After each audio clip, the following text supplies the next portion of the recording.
Games used to be simple. A few buttons, a clear goal, and endless hours of mastery. But now, games are massive, complex, and at times overwhelming. There's skill trees, mechanics, upgrades, hundreds of hours of content. A lot of games today make you feel like you're just drowning in things to do, but it wasn't always this way. The original Super Mario Bros. Came out in 1985, and you had two buttons essentially, A to jump and B to run. That's it. You didn't need to memorize a dozen different button combinations, watch a 30-minute tutorial on YouTube, or download a 50 gig patch just to have fun. Fast forward to today and everything has kind of changed. Now we have bumpers, triggers, clickable thumbsticks, touchpads, adaptive triggers. Games want you to sprint, crouch, dodge, aim, reload, and activate your abilities all at the same time. It's not just about playing anymore, it's about learning how to play. And that's the key difference between these games and these games. You see, when gaming was still in its infancy, it was much more niche, sure, but anybody could pick up an Atari joystick and start playing the game immediately. The learning curve for games back then was practically non-existent. Now compare this to something like World of Warcraft or Bloodborne, and it feels almost unfair to put them side by side. Games today are just so complex that they barely seem to belong to the same medium where we once started. These days, kids growing up in the modern gaming era are using so many more skills than simply moving a joystick or pushing A to jump on a simplistic controller. Oftentimes, they're navigating complex controls, using communication skills via headset to coordinate with other players, navigating digital platforms, and being introduced to gambling at a young age. You could even add streaming and content creation into the mix, and what you get is a very different atmosphere than the first time you played Ocarina of Time. Despite all of this, there's no denying that video games have come a very long way, and they've evolved into a beautiful art form. But many gamers think that modern gaming has reached this critical point where some things have just gone too far. Large worlds that sacrifice quality over quantity, aggressive microtransactions that sacrifice skill and fun for money and greed, and adding features and mechanics into games that simply just don't need to be there. It's like developers are throwing everything into their games just to see what sticks. And we, as the consumer, have become fatigued by these current industry practices. And what's happening is what I like to call the rubber band effect. Think of this rubber band as video games as a whole medium.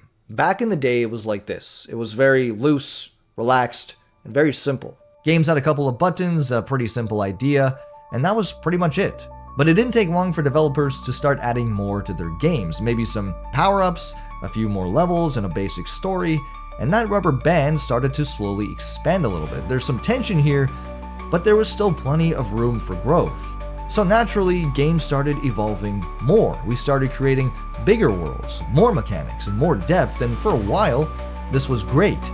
We had games like Super Mario 64, Halo, Grand Theft Auto San Andreas, and that stretch felt right. There was more ambition, more features, but yet it still felt very controlled. This growth felt like the perfect amount of pullback. We were full, but not stuffed. But then, game companies just kept adding and adding and adding.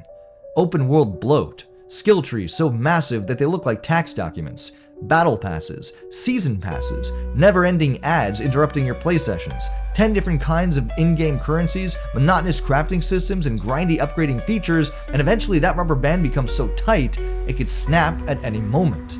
And this is where we're at right now. Modern gaming is bloated.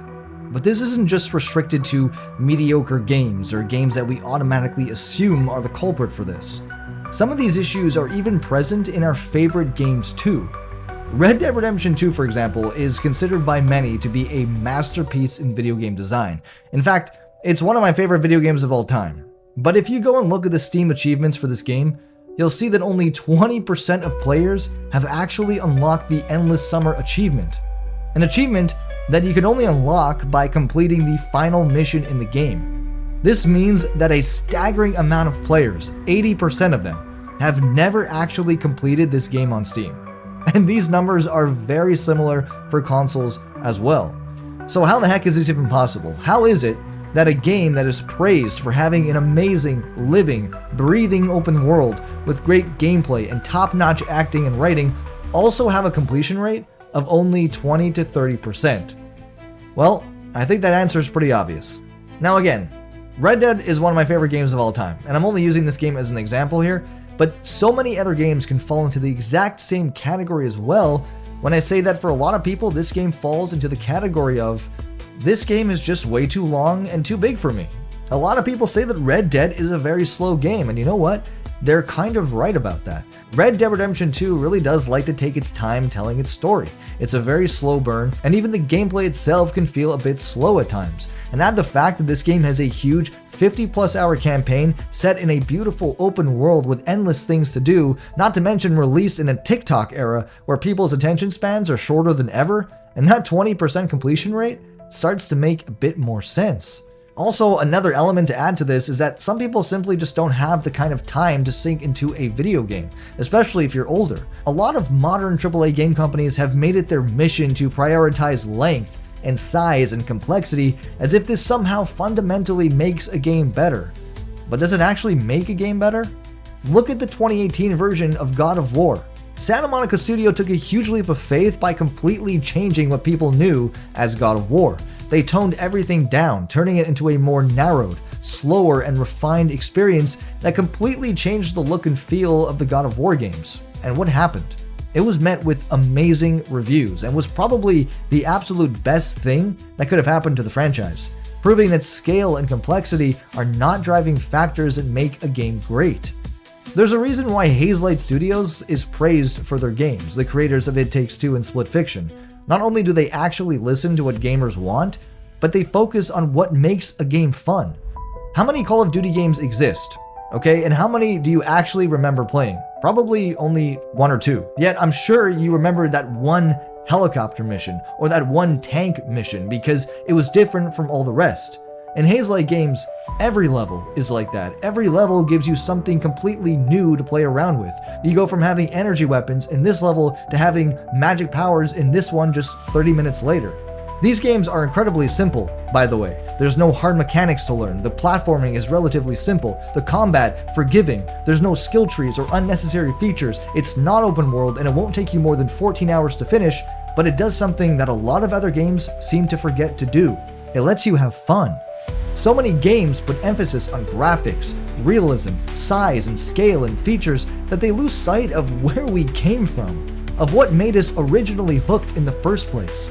Not every game needs to have an open world. Not every game needs a skill tree. Not every game needs to have microtransactions or blah blah blah this and blah blah blah this feature, because what happens is if you try to appeal to every gamer, you appeal to no gamer.